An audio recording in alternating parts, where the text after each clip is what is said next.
Bismillahirrahmanirrahim. Assalamualaikum warahmatullahi wabarakatuh. Bismillah. Innal hamdalillah nahmaduhu wa nasta'inuhu wa nastaghfiruh wa na'udzu billahi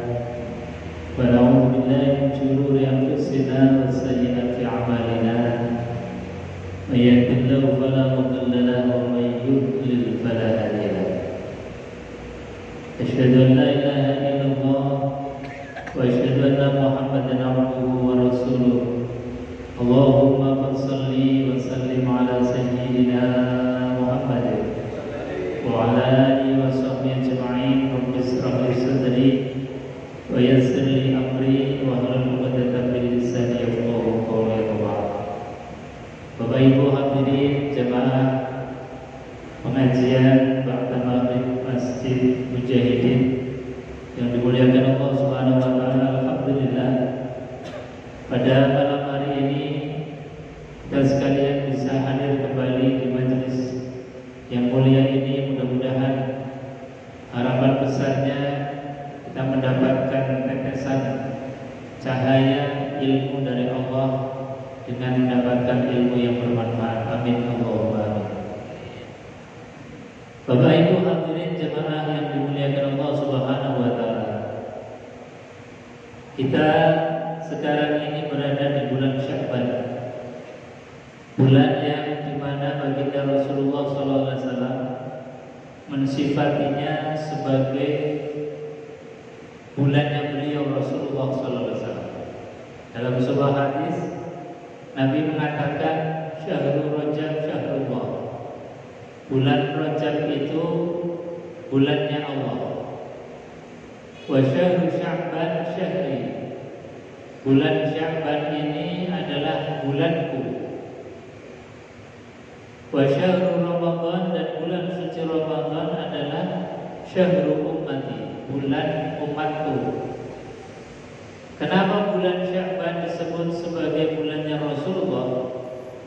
Para ulama menjelaskan bahwasanya karena di bulan Sya'ban ini baginda Rasulullah SAW mendapatkan satu kado istimewa dari Allah Subhanahu wa taala. Istimewanya apa? Di bulan Sya'ban Allah Subhanahu wa taala menurunkan satu ayat, yaitu innallaha wa malaikatahu yusholluna 'alan nabi ya ayyuhalladzina amanu shollu 'alaihi wa sallimu taslima. Di bulan Sya'ban Allah menyampaikan innallaha, sesungguhnya Allah, wa malaikatahu, dan malaikatnya Allah, yusholluna 'alan nabi, bersolawat kepada Rasulullah sallallahu alaihi wasallam. Kemudian Allah juga perintahkan ya ayyuhalladzina amanu, wahai orang yang beriman, shollu alaihi, bersolawatlah kepada Rasulullah sallallahu alaihi wasallam. Oleh karenanya para ulama kemudian memberikan nasihat pelajaran bagi kita di bulan Sya'ban, perbanyaklah membaca sholawat kepada beliau. Oleh karenanya kita awali dulu dengan bersolawat kepada Rasulullah, membaca sholawat tibil dulu bersama-sama. Allahumma salli ala sayyidina Muhammadin tibbil qulubi wa dawaiha. Allahumma salli ala sayyidina Muhammadin tibbil qulubi wa dawaiha wa afiyatil abdani wa shifaya wa nuril absari wa dhiyaiha wa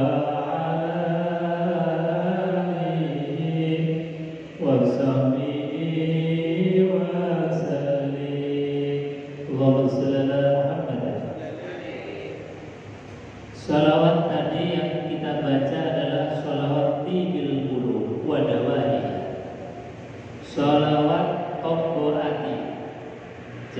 Nabi Shallallahu Alaihi Wasallam adalah tibbil qulub, dokternya hati, wa dawaiha, sekaligus sebagai obatnya hati kita. Kita awali dengan sholawat tibbil qulub karena kita membahas satu kitab yang kitab ini mengajak kita untuk mendiagnosa hati kita, yaitu kitab Al-Hikam. Ini kitab yang luar biasa, yang kalau kita kaji, kita belajar nyecep ilmunya dari Ibnu Athaillah As-Sakandari. Ini diharapkan hati kita menjadi hati yang sehat. Makanya ini menjadi penting, karena setiap kita diharapkan mampu untuk mendiagnosa penyakit-penyakit apa yang menjangkiti hati kita. Kenapa kita harus mendiagnosa diri kita sendiri? Karena dokter sehebat apapun tidak akan mampu. Karena tidak ada orang yang tahu penyakit hatinya kita masing-masing. Bahkan pasangan hidup kita, orang terdekat kita, bahkan orang tua kita sekalipun tidak tahu penyakit yang ada di dalam hati kita. Karenanya menjadi penting kita tahu ilmunya agar kita bisa melihat, mendiagnosa, kemudian setelah tahu oh ternyata ini penyakitnya, kemudian kita sedikit demi sedikit disembuhkan, dikasih terapi, dikasih obat, agar kita kemudian di dalam hati kita sebagaimana yang diharapkan oleh Quran, qalbun salim, hati kita menjadi hati yang sehat, hati yang selamat. Bapak Ibu hadirin jamaah yang dimuliakan Allah Subhanahu wa taala. Quran memerintahkan dan Quran memberikan gambaran, qad aflaha man tazakka wa qad khaba man dassaha. Dalam ayat yang lain, qad aflaha man tazakka wa qad khaba man dassaha. Sungguh amat beruntung orang yang senantiasa membersihkan, orang yang senantiasa menjaga hatinya, membersihkan hati kita dari perkara-perkara yang menjangkitinya. Makanya kemudian Al-Imam Athaillah As-Sakandari memberikan satu pelajaran. Beliau mengatakan, arif nafsaka minat tadbir fama qama bihi ghairuka anka la takum bihi li nafsik. Kata beliau, arif, istirahatkanlah atau berhentilah nafsaka dirimu minat tadbir, dari ngurusi perkara-perkara yang sejatinya perkara-perkara itu sudah ada yang menanggungnya, perkara-perkara itu sudah ada yang mengurusnya. Jadi kalau sudah ada yang ngurus, kata beliau, berhenti, kita nggak usah ngikut ngurus. Jadi kita di stop, kita disuruh untuk berhenti, untuk melakukan sesuatu yang memang sudah dijamin oleh Allah Subhanahu wa taala. Kata Allah, wa ma min dabbatin illa 'ala Allahi rizquha. Kata Allah Subhanahu wa taala, wa ma min dabbatin, tidaklah ada makhluk Allah yang ada di muka bumi ini kecuali Allah yang sudah menjamin rezeki. Dalam ayat yang lain Allah sampaikan, wa may yattaqillaha yaj'al lahu makhraja. Barang siapa yang bertakwa kepada Allah Subhanahu wa taala, yaj'al lahu makhraja, maka Allah akan berikan jalan keluarnya. Artinya apa? Bahwasanya sejatinya kita ini sudah diurus oleh Allah Subhanahu wa taala. Ustaz, apakah kita tidak boleh usaha? Apakah kita tidak boleh ikhtiar? Maka kita mengingat pelajaran yang kedua dari kitab Al-Hikam ini, bahwasanya makom atau derajat kita itu ada beberapa tahapan. Derajat pertama namanya makom kasbi, makom yang memang kita ini harus ikhtiar, harus usaha. Kalau nggak ubah, katanya nggak mama. Kalau nggak usaha, maka kita nggak dapat apa-apa. Itu namanya makom kasbi. Makom yang memang kita harus ikhtiar, makom yang memang kita harus usaha. Tetapi kita harus punya keyakinan penuh bahwasanya sekuat apapun ikhtiar kita, usaha kita, pasti nanti akan mentok kepada satu ketetapan, ketentuan dari Allah Subhanahu wa taala. Memang rizki yang sudah dibagi oleh Allah untuk kita ya sebegitu. Sebegitu kuatnya kita bekerja, sebegitu hebatnya kita ini usaha.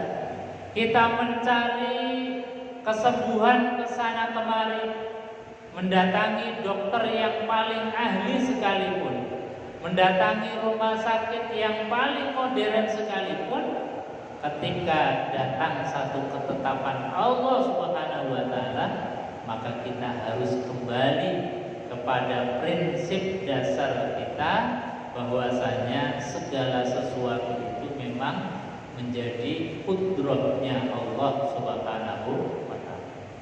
Makanya beliau Al-Imam Athaillah As-Sakandari mengatakan, arif nafsaka minat tadbir. Berhenti kalau kita sudah sampai kepada ujung daripada ketetapan Allah Subhanahu wa taala.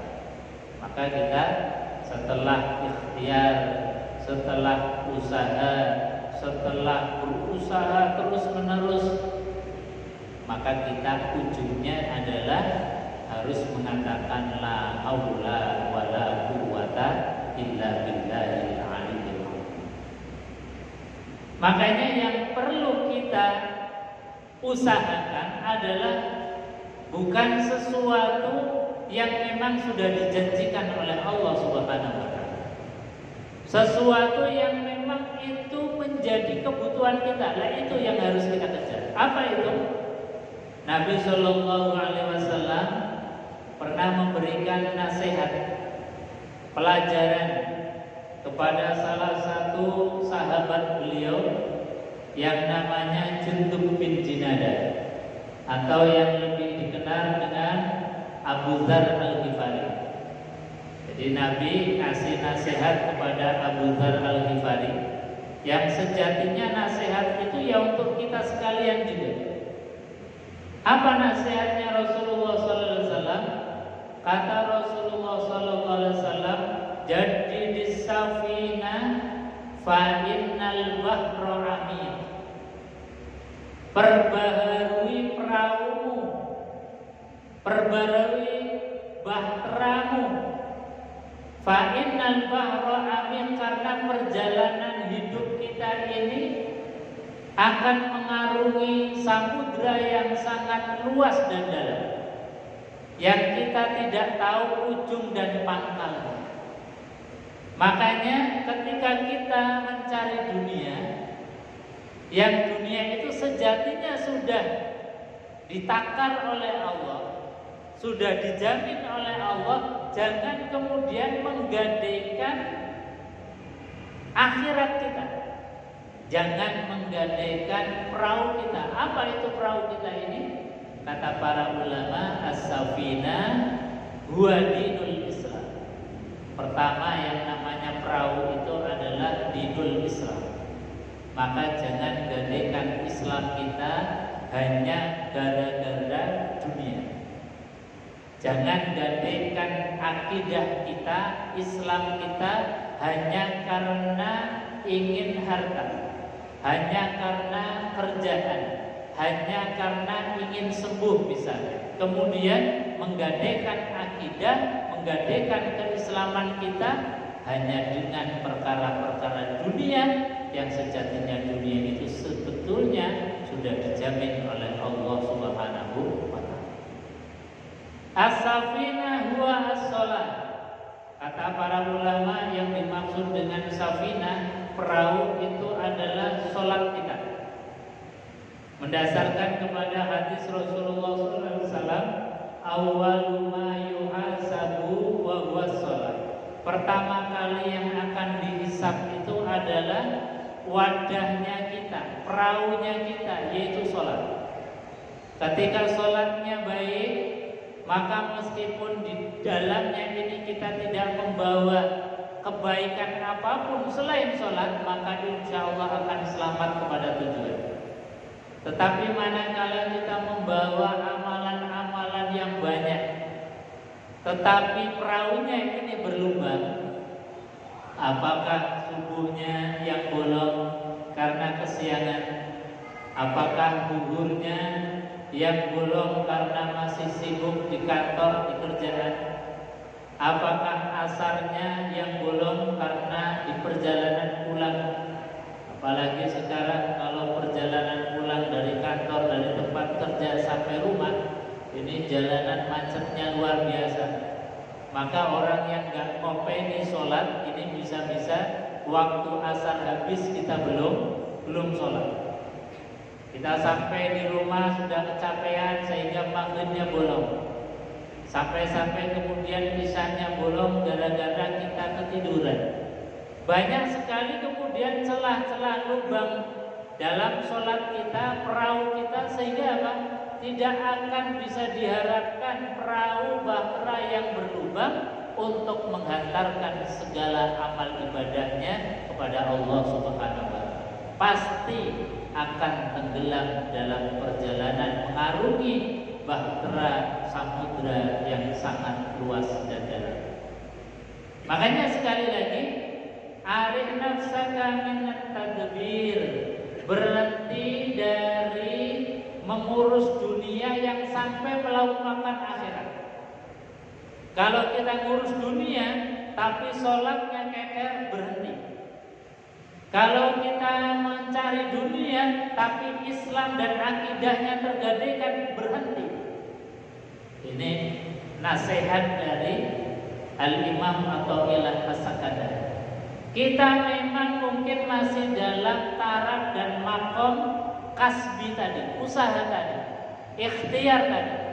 Sehingga kalau kita nggak kerja, nggak dapat harta, nggak dapat uang, nggak dapat penghasilan, silahkan usaha. Tapi berhentilah ketika kita dalam usaha sudah mulai melupakan sholat. Berhenti, jangan diteruskan ketika kita sedang mengejar dunia, tetapi menggadaikan akidah.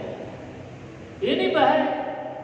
Dan ini sudah banyak orang-orang yang kemudian tertipu daya, menggadaikan dunianya dengan akhirat yang disifati sebagai wal akhiratu khairu wa abqa. Sehingga banyak orang yang hanya alasan dunia, kerjaan, berpindah akidah, berpindah agama, Islamnya hilang. Banyak orang yang kemudian mengejar hartanya, dia melupakan kewajiban sholat lima waktu. Makanya Imam Athaillah As-Sakandari berhenti, alih nafsaka minat tadbir, berhenti dari mengejar dunia, stop.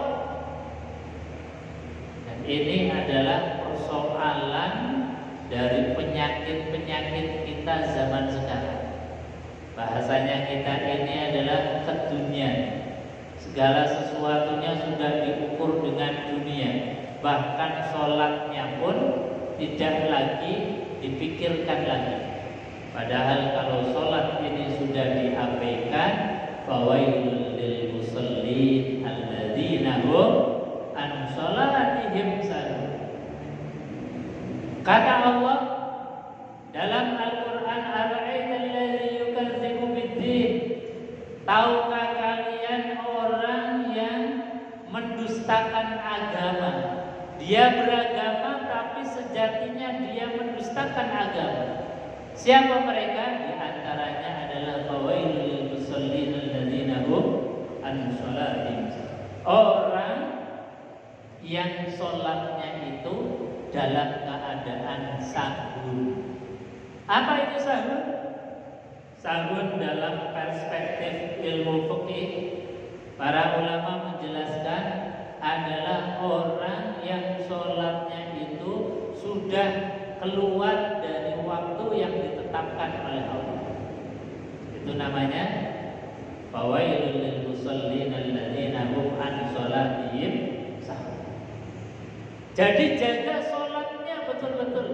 Jangan sampai sholatnya sudah keluar dari koridor waktu yang sudah ditetapkan. Makanya hukumnya mengetahui waktunya sholat wajib bagi kita yang dewasa, yang mukallaf. Wajib, tidak boleh mengandalkan suara azan, tidak boleh mengandalkan jam. Kita harus tahu kapan batasan-batasan waktu sholat. Zuhur mulai dari matahari bergeser ke arah barat, itu berarti sudah mulai waktu zuhur. Sampai kapan? Sampai bayang-bayang melebihi dari benda. Jadi kalau kita menegakkan benda yang panjangnya 1 meter, kemudian bayang-bayangnya itu kurang dari 1 meter, itu berarti masih masuk waktu zuhur. Kalau sudah melebihi, itu berarti sudah masuk waktu asar. Zuhur sudah habis. Secara manual harus tahu. Ketika masuk waktu asar, kapan waktu asar habis? Ketika matahari tenggelam. Masuk waktu maghrib, kapan waktu maghrib habis? Ketika mega merah itu sudah hilang. Tapi kalau di kota pendaran cahaya, ini kita mungkin sudah susah untuk mendeteksi akhir dari waktu maghrib, karena pendaran cahaya yang di kota ini luar biasa. Lalu masuk waktu isya habisnya kapan? Ketika muncul fajar. Nah, ini waktu-waktu sholat kita harus tahu. Karena apa? Kata Allah dalam Al-Quran, inna sholata kanat 'alal mu'minina kitaban mawquta. Sholat bagi orang yang beriman itu adalah kewajiban yang sudah ditentukan waktu. Makanya jaga sholat kita, jangan sampai teledor. Jangan sampai kita melaksanakan sholat sudah keluar dari waktu yang ditetapkan oleh Allah Subhanahu wa ta'ala. Insya Allah kalau masih dalam durasi waktu, kita secara fikih belum dianggap sebagai fawailul lil musallin alladzina hum an sholatihim sahun. Belum dianggap sebagai orang yang lalai kalau sholatnya masih dalam koridor waktu. Tapi menjaga sholat dalam koridor ini juga butuh perjuangan. Makanya diingatkan oleh Rasulullah, jadi di safinah fa innal bahra amir. Wahai Abu Dzar, jaga sholatnya, jaga perahunya, jangan sampai bolong.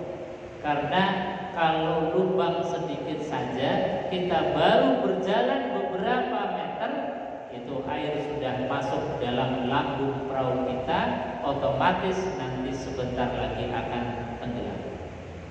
Tapi kalau perahu kita ini meskipun jelek tapi gak ada lubangnya, jaga betul sholat 5 waktunya, tidak pernah terlambat, tidak pernah kemudian ditinggalkan, insya Allah meskipun dalam keadaan yang sangat-sangat sederhana perahu kita, mungkin hanya sholat 5 waktu yang betul-betul kita jaga.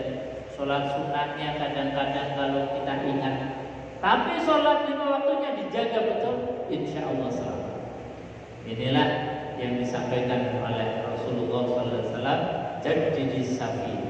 Jadi sekali lagi, jangan menggandengkan urusan dunia untuk sampai meninggalkan sholat, apalagi sampai keluar dari Islam.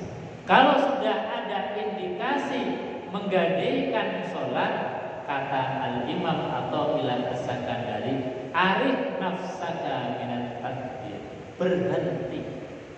Karena gak ada untungnya kita ngejar dunia sementara sholatnya keder. Gak ada untungnya kita mengejar sehat tetapi sholatnya ditinggal, tapi kemudian menggadaikan akidah. Gak ada fungsi dan gak ada artinya. Lebih baik kita menjaga yang memang menjadi kebutuhan dasar kita. Apa itu? Yaitu sholat. Karena ini adalah perahu yang akan menghantarkan kita dan menghantarkan amaliyah kebaikan kita menuju Allah Subhanahu. Ini nasihat yang pertama dari Rasul. Yang kedua kata Rasulullah, khudhiz zadada kamila, wahai Abu Dzar, khudh zadada kamila, ambil perbekalan kamilah yang sempurna. Jadi nasihatnya Rasulullah, perintahnya Rasulullah tidak memerintahkan kita berbekal yang banyak, enggak. Tapi bahasanya Rasulullah berbekal yang sempurna. Sempurna itu maknanya apa? Tidak harus banyak. Sempurna itu enggak harus berlebihan. Kita gambarkan misalnya ada seorang astronot mau ke bulan, penelitian ke bulan. Kira-kira kalau penelitian ke bulan itu kan tidak cukup sehari 2 hari, berbulan-bulan bahkan bertahun-tahun. Kalau gambaran kita berbulan-bulan bahkan mungkin bertahun-tahun perjalanan ke bulan yang sangat jauh itu, kalau membawa perbekalan yang banyak, membawa beras berton-ton, membawa air mineral berton-ton, membawa mie instan mungkin juga berkardus-kardus, mungkin gak jadi ke bulan. Karena apa? Kabutan gawan. Kabutan gawan. Makanya yang diperlukan seorang astronot itu perbekalannya yang sempurna, bukan banyak. Sempurna itu apa? Sempurna itu sudah dihitung. Kira-kira perjalanan pergi dan pulang membutuhkan waktu berapa bulan atau berapa tahun. Dalam berapa tahun itu membutuhkan nutrisi, membutuhkan asupan gizi dan makanan untuk sekedar menguatkan badan, menguatkan tulang, itu seberapa? Itu sudah dihitung sempurna. Makanya membawa bekal itu tidak harus banyak, tetapi hanya dengan nutrisi, dengan pil dipadatkan, cukup untuk mengenyangkan, cukup untuk memberikan nutrisi. Perjalanan dari bumi ke bulan, bulan ke bumi, itu namanya dalam bahasa Rasulullah SAW, khudziz zadada,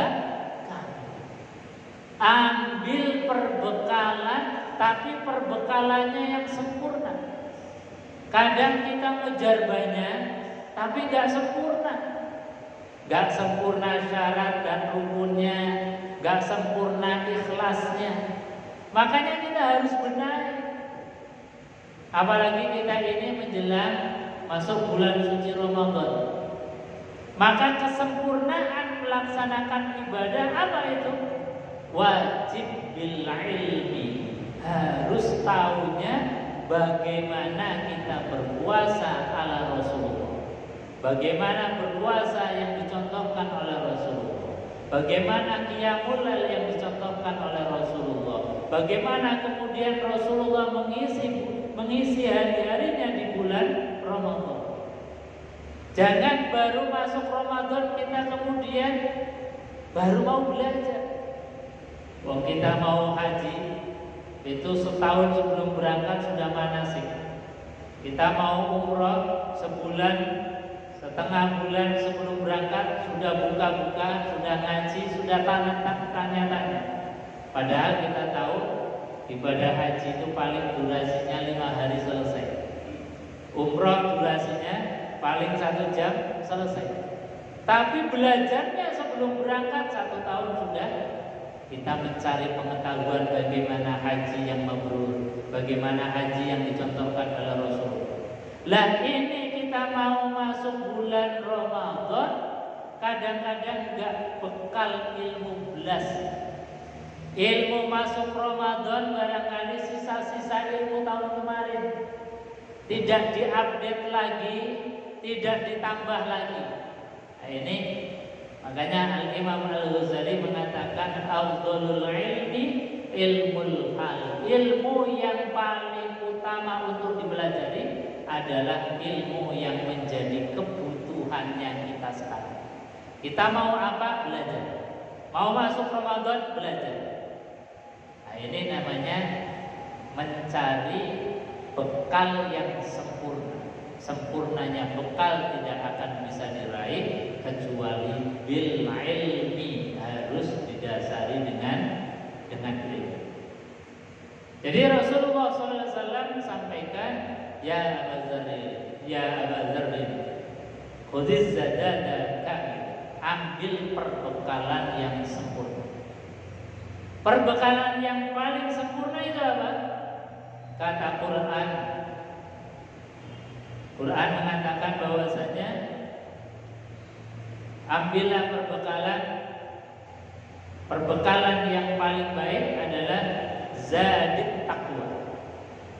Jadi perbekalan takwa kita kepada Allah itu adalah perbekalan yang paling sempurna. Takutnya kita kepada Allah menjadikan kita semakin dekat. Rasa jauhnya kita kepada Allah menimbulkan kerinduan. Ini namanya takwa. Ketika kita merasa dhaif, lemah, maka dikuatkan dengan mendekatkan diri kepada Allah Subhanahu wa taala. Ketika kita merasa banyak dosa, maka Allah sudah menggelar maghfirahnya dengan taubat dan istighfar. Ini namanya orang yang takwa. Takwa itu dalam bahasa yang mudah untuk dimengerti adalah orang yang tahu diri, merasa jauh dari Allah maka bersegera mendekat. Merasa banyak dosa maka gelarlah taubat dan istighfar. Itu namanya orang yang tahu diri. Dalam bahasa Qur'annya adalah takwa. Orang yang tidak bertakwa itu sebaliknya. Ketika takut kepada Allah justru malah menjauh. Ketika hati gelap gulita bukan mencari penerangan ilmunya Allah, tapi justru kemudian menutupinya dengan kemaksiatan, dengan dosa-dosa. Yang maksiat dan dosa itu sejatinya adalah menggelapkan hati kita. Jadi semakin tambah gelap, semakin tambah gelap. Makanya sekali lagi Nabi mengingatkan khudziz zadada kamil, ambil perbekalan yang sempurna. Yang ketiga kata Rasulullah sallallahu alaihi wasallam mengingatkan kepada Abu Dzar, ya Abu Dzar, khaffifil himlah fa innal 'abda.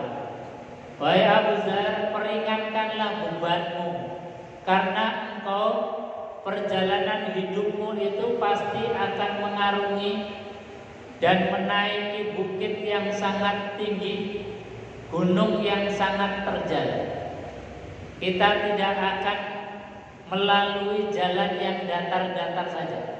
Perjalanan hidup kita kadang naik, kadang turun. Kalau kita naik dengan membawa beban yang berat, kita pasti akan mengalami kepayahan, kata Rasulullah. Maka khaffifil himlah, peringankanlah bebanmu wahai Abu Dzar. Kemudian Abu Dzar tanya kepada Rasulullah, "Ya Rasulullah, apa yang dimaksud dengan beban ini?" Nabi ditanya oleh Abu Dzar, tidak langsung menjawab, tapi balik bertanya kepada Abu Dzar Al-Ghifari, "Hal 'indaka ta'amu yaumin?" Apakah engkau punya persediaan makan untuk esok hari, wahai Abu Dzar? "Na'am ya Rasulullah, saya punya persediaan makan untuk esok hari." Nabi tanya lagi, "Hal 'indaka ta'amu salasata yaumin?" Apakah engkau punya persediaan makan untuk 3 hari? Maka dijawab oleh Abu Dzar, "Na'am ya Rasulullah, saya punya persediaan makan untuk 3 hari." Maka baru Nabi menjawab, "Wahai Abu Dzar, ketahuilah bahwasanya persediaan makanmu untuk esok hari saja itu sebetulnya sudah menjadi beban yang berat yang akan kau pikul di dalam perjalanan pulang kepada Allah Subhanahu wa Ta'ala. Apalagi sampai kemudian menumpuk-numpuk harta sampai 7 turunan." Ini nasihatnya Rasulullah SAW. Tentu nasihat ini bukan menyuruh kita umat Rasulullah menjadi miskin, tidak. Nasihatnya Rasulullah tidak memerintahkan kita menjadi orang yang tidak punya apa-apa. Karena apa? Dalam hadis yang lain Nabi SAW memerintahkan kita untuk kaya, untuk berpunya, berharta. Nasihat ini lebih kepada ikhtiyat, kehati-hatian. Maknanya apa? Mengingatkan kepada kita sekalian, wahai Abu Dzar dan wahai kaum muslimin, ketika kalian mencari maisha penghidupan, jangan sampai kemudian menghalalkan segala macam cara. Karena persediaan makan untuk esok hari yang dicari dengan jalan yang tidak benar saja, yang wal-wal kedua, tidak tahu mana halal mana haram, itu sudah menjadi beban yang sangat berat. Jadi lebih kepada menasehati kita sekalian, jangan kemudian hanya silau dengan dunia, pengen numpuk dunia, pengen punya harta banyak karena tetangga bisa beli ini maka saya harus bisa beli ini. Tetangga barusan beli mobil maka kita harus beli mobil. Sampai menghalalkan segala macam cara. Nah, ini yang masuk dan dinasehati oleh Rasulullah Sallallahu Alaihi Wasallam. Karena apa? Karena ini sudah menjadi kewajiban kita menjaga. Karena kita akan melakukan satu perjalanan yang sangat jauh, perjalanan yang mengarungi samudra yang sangat luas dan dalam. Kita akan menaiki gunung yang sangat terjal. Kalau kita tidak punya bekal dan kalau kita membawa perbekalan yang sangat berat, tentu itu akan menyusahkan kita. Makanya kalau kita punya harta, biar beban kita tidak berat, kita titipkan kepada orang lain. Nanti harta yang kita titipkan kepada orang lain, sedekahkan kepada orang lain, kita infakkan ke majelis-majelis ilmu, majelis masjid, mushola, pesantren dan lain sebagainya. Itulah yang akan kita bawa tanpa harus kita bawa sendiri. Makanya kata Rasulullah, khaffifil himlan fa innal 'aqda, peringankanlah beban. Insyaallah kalau harta kita banyak tapi kita tidak bawa sendiri, tapi kita titipkan, oh ada masjid yang lagi bangun, kita ikut jariah, kita ikut wakaf. Ada yatim piatu butuh untuk makan, butuh untuk sekolah, kita biayai, itu kita titipkan kepada mereka, memperingan beban kita. Dan insya Allah itulah harta yang nanti akan kita temui di akhirat. Mudah-mudahan kita sekalian mendapatkan nasihat dari Rasulullah SAW, sehingga kata Al-Imam Al-Fadilah, arif nafsaka min tadbir fama qama bi ghairuka anka la taqum bihi nafsi. berhenti kalau sudah urusan dunia, yang dunia itu melupakan akhirat. Mudah-mudahan ada manfaatnya. Kita tutup dengan doa kafaratul majelis bersama. Bismillahirrahmanirrahim. Subhanallahumma wa bihamdika asyhadu an la ilaha illa anta astaghfiruka wa atubu ilaik. Assalamualaikum warahmatullahi wabarakatuh.